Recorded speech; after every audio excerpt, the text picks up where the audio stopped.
Go. Welcome to Jennifer to the Rescue. I'm Jennifer Johnson. It's always a pleasure to be here. And we've got a great year started. 2016 looks like it's going to be a big one. And we're here at the beautiful Wofford Theater. And I thank Logan Street Signs and Banners for being my wonderful, wonderful sponsors. If you've never checked them out, you need to do that. You can also check out my website at jennifertotherescue.com. And my phone number, if you are interested in calling me or you want to know more about me, 317-513-6823. The way I said that, it sounded kind of funny. If you want to know more about me, you can also email me at info at jennifertotherescue.com. That would be a good email for me.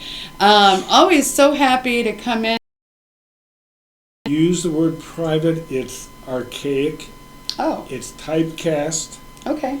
It conjures up thoughts of what the movies and the TV shows show an investigator to be. So I just stay away from that. Well, this is going to be fun then, because I want to know because I have a vision in my mind of I'm what sure the you old do. stereotype might have been, and I thought that was not a bad image, but you obviously you didn't just one day wake up and say, I think I want to be No. I want to do this investigative services stuff. No.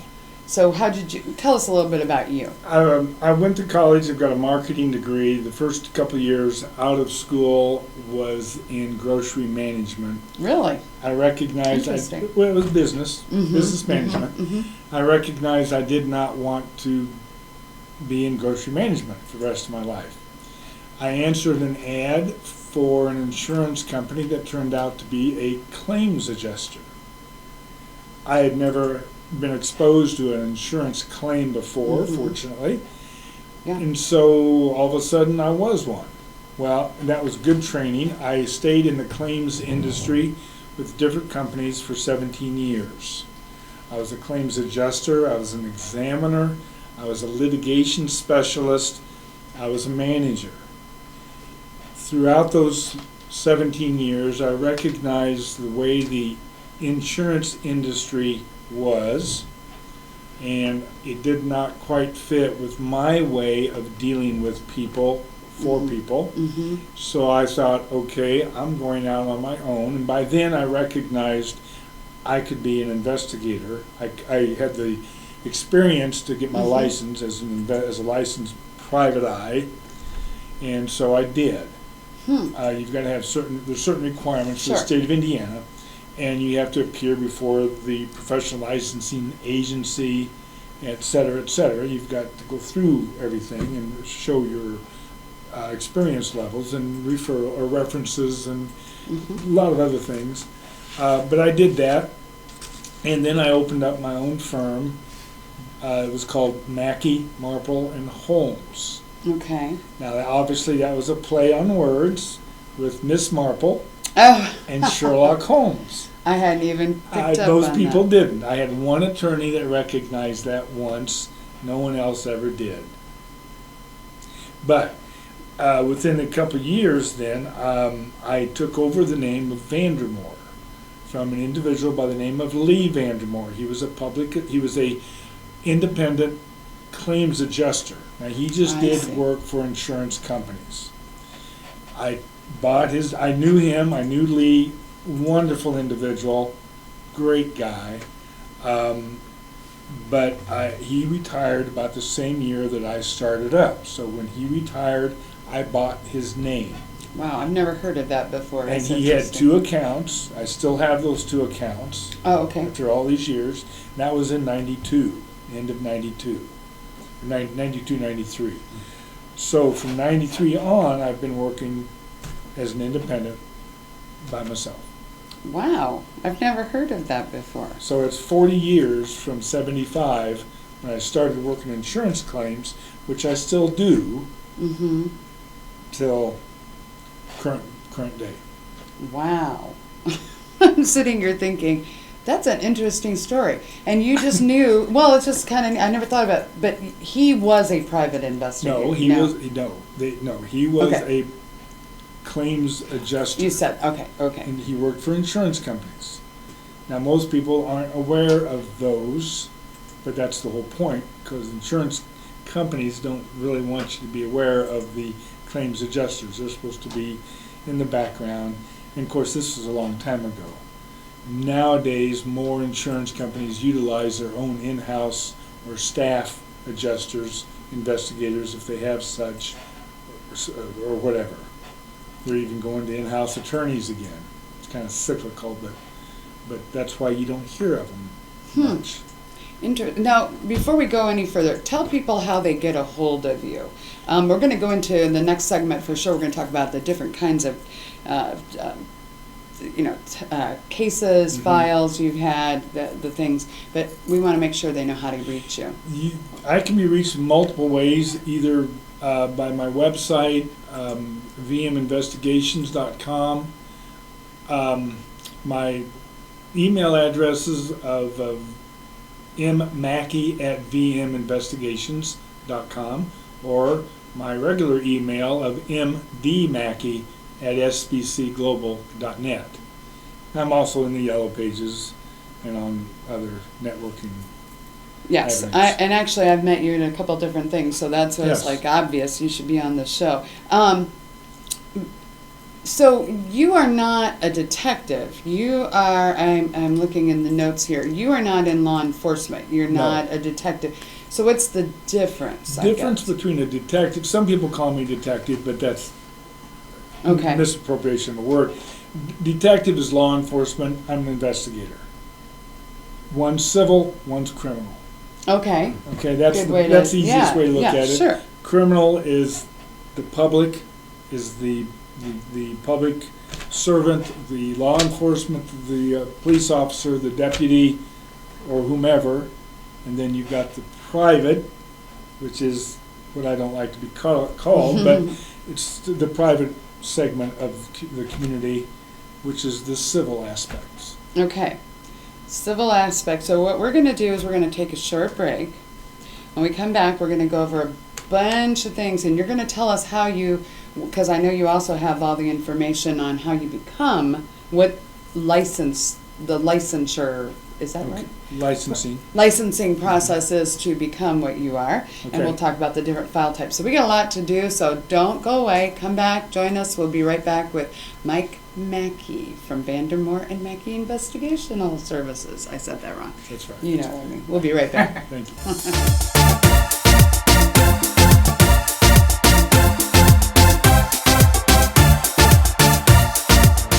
You know, when Margaret and I decided to sell the old estate here, we had only one choice in signage. Logan Street signs and banners. Conveniently not located on Logan Street anymore, but rather located on 10th Street on the south side of Noblesville. Well, we sold the old beauty, and we were able to buy this wonderful estate. And we had so much money left over, I was able to buy this beautiful 1968 Eldorado Cadillac for Margaret. Only 472,000 miles. Margaret loves it because it's got those big seats and that heavy-duty suspension to support her svelte frame. Next time you're looking for signs or banners, call old Jim at Logan Street Signs and Banners, 773-7200. Conveniently not located on Logan Street anymore. Everyone knows it's easy to find first-run movies in the big theaters. But where can you go to watch your favorite classic movies on the big screen for the perfect night out? Why rent a flick when you can rent the entire theater? Call today to reserve our 32-seat theater for your next event, or just stop by to see what's showing this weekend.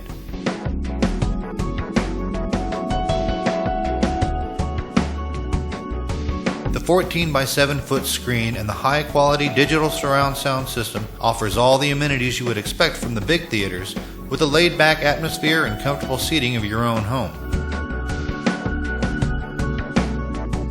Wofford Theater at 1744 South 10th Street in Noblesville gives you the classic movies you want with a big theater experience.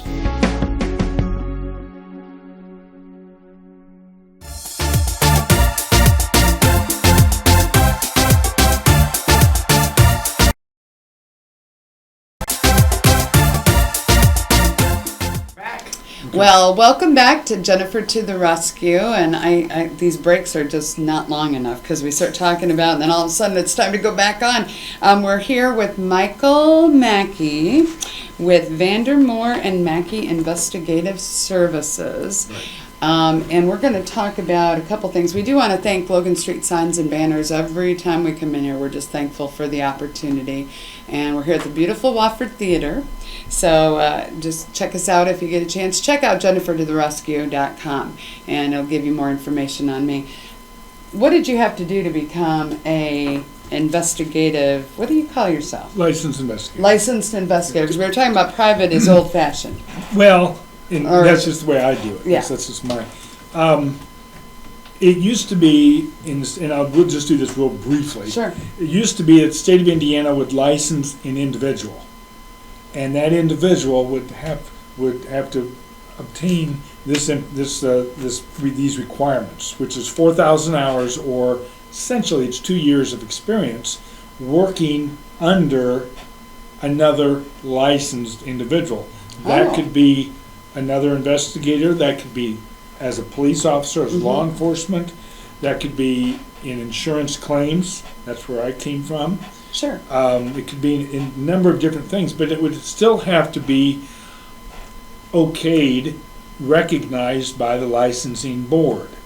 Just because an individual worked for an employer that may have been in that realm doesn't mean that you had incurred that experience. Okay. So not even all police officers, if they just did traffic duty, they probably aren't going to get their investigator's license.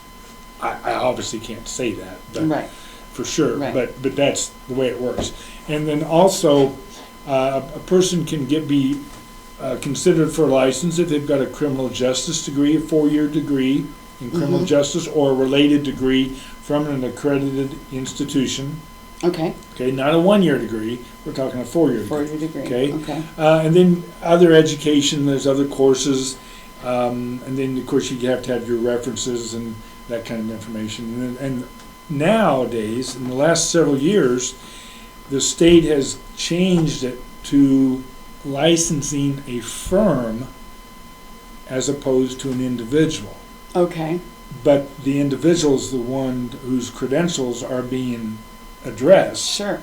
I That would that think they'd individual have will not get a license, the name of his company or firm will get the license. to. Okay. And then you get into the broader area of insurance requirements and that kind of thing. Oh, sure. Well, you probably had you have all kinds of different things, and people are probably thinking, what does he do? What kind of things does he do? So can you tell us what you do? I can do anything. We do polygraph exams. Now, I am not a polygraph examiner. I'm not licensed as an examiner, but I have access to polygraph examiners, and it's under my name and my office, and I sit with the examiner while we do the exam. So I'm fully aware of how an exam is established, the questions, how they're developed, and if it even is appropriate or not for any given circumstance. Okay. So I can consult on that situation as well. Vehicle appraisals, for example, would be a variety of vehicles for a total loss. Maybe an insurance company has declared your vehicle as a total loss, and you're not getting quite as much money as you think you should get. That's where I could come in as a second opinion or as an arbitrator under the arbitration clause of the policy for a first-party claim. If it's a third-party claim, then I could come in still as an independent and provide additional information to help shore up the proper value of that vehicle. For divorces, for estates, he says, she says, I can come in with a value. If someone's restored a vehicle and they need to get it insured for the value they have into it, I look at vehicles that way and put a value on it. That's no different than anything else that I do as an investigator. I'm a fact finder. Okay. Black and white. Right. What I provide my client is information that they will then do with what they want. I have no control over how someone utilizes my information. but my information is going to be black and white. Interesting. That's Factual. factual, yes. Yes. And you had, I don't know, you've talked about a lot. There's all kinds of things, because you have quite a few things here that you've touched on. You said you have some unusual things that happen? Well, yeah. Or that are requests, I guess, that maybe are out of the ordinary? Yeah, I had one situation once, just as an example, where an individual had a very highly priced piece of artwork, and he had given it to another individual to stretch and clean up, as they do in the art business. Well, he had this piece of art for a good year, and he could never get it back, and he was worried about it. So he hired me to find out, well, what's going on. What can I do to help him figure out what's going on with the owner of this shop? Sure. Well, I did. I ended up going to the owner's house three times. Woke him up one morning, and we drove over to his shop, and I retrieved that piece of art and gave it back to my client. Lo and behold, he turned around and was apparently sweet talked by that individual to still let him do the work on that piece of art. So he calls him back again about 6 months later, and I do the same thing again, only this time I get it and the client keeps it.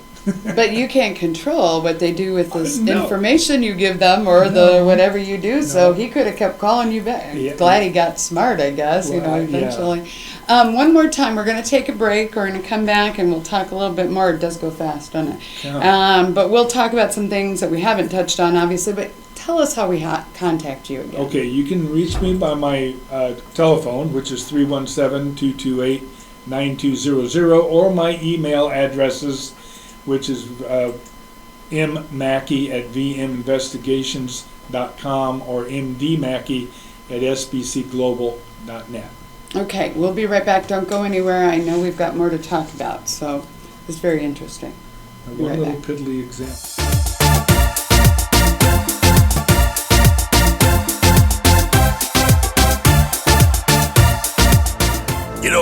When Margaret and I decided to sell the old estate here, we had only one choice in signage: Logan Street signs and banners.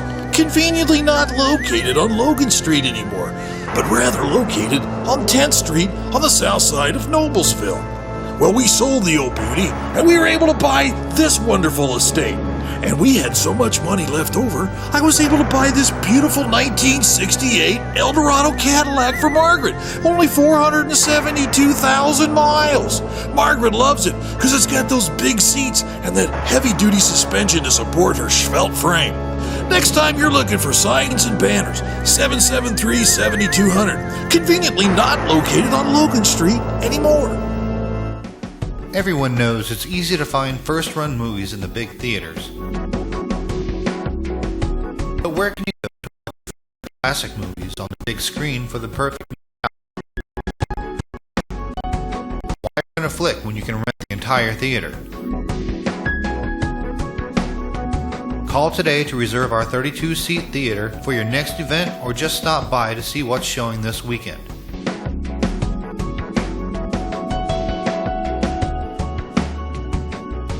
The 14 by 7 foot screen and the high quality digital surround sound system offers all the amenities you would expect from the big theaters, with a laid back atmosphere and comfortable seating of your own home. Wofford Theater at 1744 South 10th Street in Noblesville gives you the classic movies you want with a big theater experience.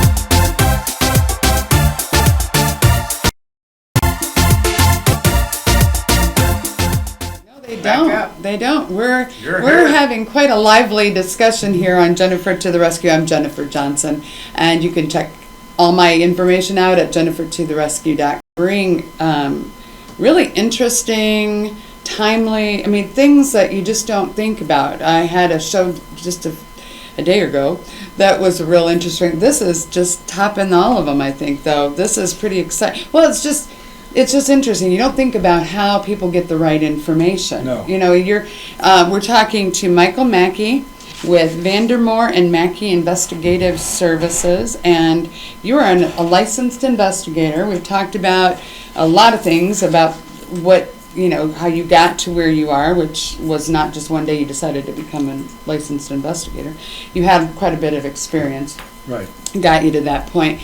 And we were, we kind of talked about a broad view, but what are some of the more timely? I mean, the society is so it's changing. People are needing factual information because that's the key word, factual information. And that's what you do. That's what I do. Surveillance, for example, if you need to know something relative to a child custody issue, or you want to know something pertaining to your spouse or your significant other. Now, Indiana is a no-fault divorce state, so the courts don't really care what the other person is doing unless it's relative to a child. But that doesn't mean that a spouse or significant other might not want to know what's going on. Right. So in those cases, that would be a situation where I could find out information relative to whatever the subject matter might be. Okay. Okay. Okay. So, everyone hears about surveillance for, fraud, workers' comp claims, injury claims, and yes, I do that as well. But it's these other ones relative to child custody issues. Is my estranged partner drinking and they shouldn't be drinking? Where are they living now, even though they've given me one address, they're never there? Who's taking care of my child? Is it him or is it someone else? There's all these questions that come up that you don't know unless you can actually see it. Right. Unless you can actually view it and attest to it. And that's what surveillance does. Okay. So that must be an interesting... Well, everybody's different. And that's what makes this interesting. It's just putting a puzzle together. These are just pieces. I guess that I'm sitting here thinking, because you probably see things about people that you can't believe, and maybe you see good things too. Oh yeah, you see things that you thought were something else, and you find out the truth is actually this. That's exactly right. Okay, that's true. You clarify. You're a fact finder. You clarify misconceptions. Cool. That's good to know. And you never think, how does that happen? Because you're talking about the car, let's say a crash report or right, something. A crash report. For example, a crash report. Yeah. You're involved in an accident. The crash report says whatever the investigating officer writes down, it may not be accurate. It may not be factual 100%. They may have missed writing down a key witness. They may have information that's not able to be utilized to find these people after the fact. You don't know until you go to look for it. You may have someone that utilizes a crash report as their only means of investigation. And if that crash report is incorrect, well, so will be everything else following that situation pertaining to liability or fault or whatever. Okay. And if it's not accurate, then the wrong people are going to be assessed the penalties or the charges or the liability issues. So your services are very valuable. We didn't, until I sat down to talk to you about this today, I really didn't even realize how valuable. It's if you have a need to know, a legal need to know, not a want to know. Although I have looked for family members. Interesting. Where they've lost track of somebody. And that's a missing person. That's a locate for me. It's all the same procedure. I've had attorneys that have lost clients. I've looked for witnesses. I've looked for any number of people, but it's still the same procedure for me. And there's different guidelines on how I look for these people. If it's not a legal need and it's a want, then that's handled differently than it would be if it's a legal like a debt or like a service or process or something. Interesting. Okay, so, I guess when I was saying the valuable thing, I mean, really, somebody just needs to call you, Yes, contact you if they're thinking, I wonder if this is something that they would handle. I get that a lot. So maybe a 10-minute, 15-minute call, you could probably figure out if it's something, and then you take it from there. Exactly. Right? That's exactly right. I had someone call me this morning about getting involved with another company in New York, wanting to know if they're going to be, is an investment company of some sort. And they asked me what I could do relative to this investment company and their partners. And I explained about backgrounds and that kind of thing, and they're going to get back with me later today. Wow. I had a flash. We have people from the Indiana Department, the Attorney General's office, come in and talk about scams and stuff. Mm-hmm. And you were just talking about talking to this or checking out this company in New York or whatever. Right. And I'm sitting here thinking, gosh, there's all kinds of people that should be calling you when they're sitting there wondering, is this a scam? Right. And they should be talking to you. Can you check out? So that's what you do. I can check that out too. Now, there's a lot of other resources for things that like scams. The but Attorney still, General's office. Right, exactly. Yeah. I don't want to displace anyone else or think that I can do things better in some cases. But in some cases, I can. Right. You read about people all the time in the paper, how they didn't know this or didn't know that or couldn't find this family member or whatever. And I'm thinking, why didn't they just call an investigator? Mm-hmm. It could be just that simple. So your perfect referrals are, or good referrals? A good referral is anyone that has a need to know something, a piece of factual information. Now, to be more specific, attorneys would be a good referral. Insurance companies, insurance claims people would be good referrals. Business people, individuals, it's the whole gamut. It's whoever has a need to know. My tagline is, if you have a need to know, you need to know Vandermoor and Macke. I know. I've heard that a few times. No, I think that's great. I was just sitting here thinking, it's just kind of, it's got to be kind of a fun job to know all your job is. I guess it would be hard not to get wrapped up in the emotional end of it. Do you ever work for family or anything, or is that kind of a no-no? Because you've got to be very objective. You've got to be very objective. Yeah. And no, I don't. I'm able to displace myself from the sentiment. I can empathize with my clients, but what information I give them will still be black and white. I think that's pretty cool because, see, for me, that would be really hard. So it's good to know somebody like you. After you've done it for a long time, you're able to differentiate between the two. Cool. One more time, your contact information, and then I'm just going to leave. We're gonna close it already. Can't believe it's over. But you'll come back, I hope, sometime, and we'll catch up. But your contact information. My contact information would be my phone number, 317-228-9200. My email addresses of mmacke@vminvestigations.com or mdmacke@sbcglobal.net. I don't know. I had a question that just kind of came to my mind and it blew out the window there for a minute. I can't remember. It'll come back to me after the show's over. Well, naturally. Well, this is really.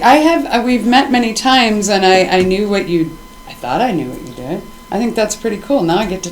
Do you know my? Oh, and Jennifer Johnson. We have such a good producer here. He's just reminding me. Check out Paid to Save, Jennifer Johnson, paidtosave.com/86755. And what is Paid to Save, you may say? Paid to Save is a savings company. Just happens to have a free downloadable app for your phone that you can save money where you're already shopping. Big box stores, little store.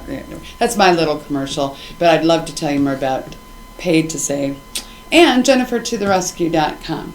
I always try to leave the show on an upbeat. Mm-hmm. And actually, I think you are an upbeat. I guess I was thinking I would get so drugged down or bogged down by the negative things, but like you said, you've learned how to get yourself beyond that. That's, and it's probably, maybe that's my question. In your licensing, there's probably something that says that that's part of your code or something, right? Or something, not to get wrapped up in your clients' lives. I mean, you're there to give them facts. Well, do you know what I mean? There's always the ethics involved, and Ethics. I think ethics are always trying to be upbeat. I'm a past president of the Indiana Association of Professional Investigators. I'm a past member of the National Association of Legal Investigators. I'm a member of the Association of Christian Investigators. Wow. So, I'm a former CASA, court-appointed special Yes. advocate. I volunteer with Indy Reads. All these things go into the ability to work with people and recognize what you're looking for your clients or for the folks that you're doing the investigation on. So if you have a need to know, you need to know. Correct. Vandermeer Macke. Well, you know what? I always try, like I said, to leave on an up, and I don't know. This is Steve Jobs. It says your time is limited. I mean, you've done a lot of things that got you to where you are. You are obviously doing what you're very passionate about. It's Yes. exciting to see. I love it when I have a guest on. I've had a number of guests on that are right where they're supposed to be. So we're very thankful that you gave us some time today. But your time is limited, so don't waste it living someone else's life. Don't be trapped by dogma, which is living with the results of other people's thinking. Don't let the noise of others' opinions drown out your inner voice. And most important, have the courage to follow your heart and your intuition. That was Steve Jobs. And you know what? You obviously have followed your inner voice to do what you're meant to do. I'm just so thankful you had time to come and join us today. Well, I enjoyed it very much. And Thank you. You're welcome. Thank you, You're Jennifer. welcome. And we'd love to have you come back. And just remember, if you have a need to know, you need to know Vandermeer and Macke. Correct. And we will see you next time. And thank you very much. All right. Thank you. Very much fun. I'm glad Okay. to see you. Take care, everybody. We'll see you next time.